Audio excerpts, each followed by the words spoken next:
আসসালামু আলাইকুম। এই প্রচণ্ড গরমে খুবই অস্থির লাগছে। রিয়ান হঠাৎ করে কল দিয়ে বলল, চল আমরা চায়নাঘাটে যাই।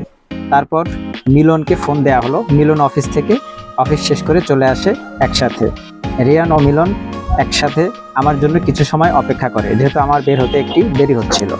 আমি বের হওয়ার পরপরই তারপর সবাই মিলে একসাথে চায়নাঘাটের উদ্দেশ্যে বেরিয়ে পড়ি। মংলাপুর পৌরসভার সামনে থেকে উপজেলা পরিষদ হয়ে পৌর এলাকা আমরা শেষ করি এবং পৌর এলাকা শেষ করার পরপরই খুবই সামনে আমাদের কাইনমারি ব্রিজ হয়। এরপর আমরা কাইনমারি ব্রিজ পার হই।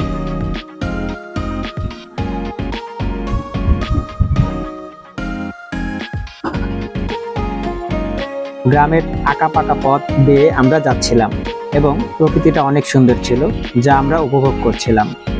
আসলে গ্রামের প্রকৃতি কেউ যদি না দেখে সে তাহলে বুঝতে পারবে না। আর কাইনমারি যেহেতু একটি খুবই পরিচিত একটি জায়গা, এই জায়গাটা সবারই প্রিয় এবং সবাই তাদের পরিবার পরিজন বন্ধু বান্ধবদের নিয়ে এখানে বেড়াতে আসে।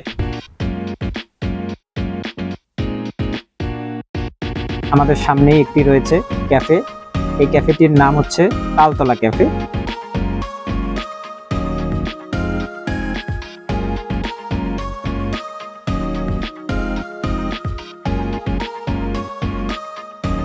কাইনমারি ব্রিজ পার হওয়ার পরেই আমরা একটু ঘোরাঘুরি যারা পছন্দ করেন তাদের সকলের প্রিয় একটি জায়গা চিলা ব্রিজ।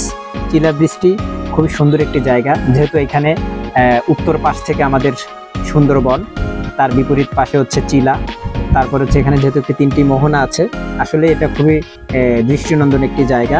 আর চিলা ব্রিজের সৌন্দর্য চাঁদনি রাতেই অনেক বেশি, যদিও এখন চাঁদনি রাত না, তারপরেও আমরা জায়গাটা খুব সুন্দরভাবে উপভোগ করছিলাম।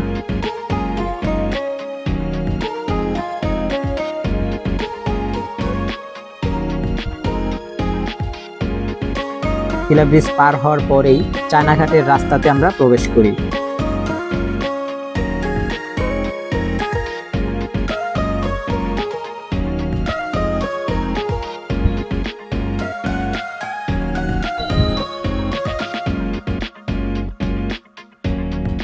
চায়নাঘাটের রাস্তা কিছু দূর যাওয়ার পরেই সেখানে আমরা একটি বিরতি নেই এবং সেখানে পশুর নদীর পাড়ে একটু অবস্থান করি এবং সেখানে আমরা দেখলাম অনেক ছোট ছোট মাছ ধরার নৌকা রয়েছে এবং এই বোটের মাধ্যমে স্থানীয় যারা জনসাধারণ আছে তারা সবাই তাদের জীবিকা নির্বাহ করে পশুর নদী থেকেই মাছ ধরে।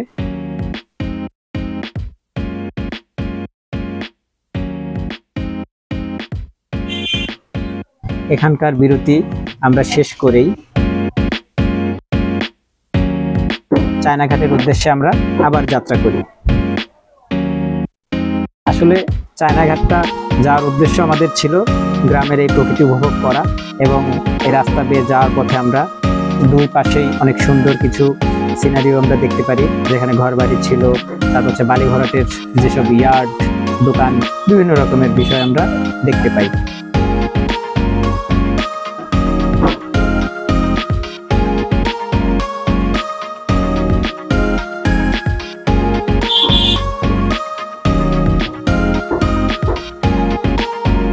চায়নাঘাটে পৌঁছাতেই আমরা এক অপরূপ সৌন্দর্য দেখতে পাচ্ছিলাম এবং চারপাশের প্রকৃতি মনে হয় আমাদেরকে হাতছানি দিয়ে ডাকছে। সাথে সাথে পশুর নদীর মুহুর মুহুর গর্জন তো আছেই। পশুর নদী সম্পর্কে আপনাদের একটু জানাতে চাই। এই নদী মোংলা বন্দরে অবস্থিত, যা বাংলাদেশের দ্বিতীয় সমুদ্র বন্দর নামে বেশি পরিচিত। এখানে প্রতি বছর দেশি বিদেশি অনেক জাহাজ তাদের পণ্য আনা নেওয়া করে এবং মোংলা বন্দরের চ্যানেল স্বাভাবিক রাখার জন্য ড্রেজিং এর মাধ্যমে প্রতি বছর খনন করা হয়।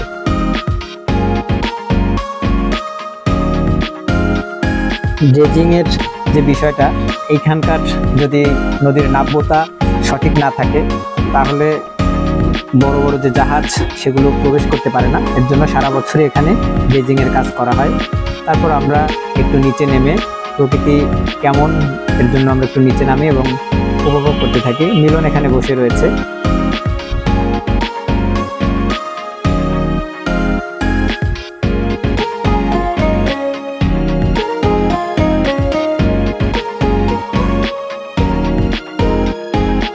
আমরা আমরা তিনজনই পশুর নদী, সুন্দরবন, এখানকার স্থানীয় জনসাধারণের কথা অনেক আলোচনা করি এবং মানুষ কীভাবে জীবিকা নির্বাহ করে। দূরে আমাদের একটি সাইলো আমরা দেখতে পাই, সেই সাইলো নিয়ে আমরা অনেক আলোচনা করি, কীভাবে সাইলো এখানে প্রতিষ্ঠিত হলো, মংলার খাদ্য বিধান হিসেবে কীভাবে এটা হয়, এটার ব্যবস্থাপনা কী, এমন অনেক বিষয় নিয়ে আমরা আলোচনা করি।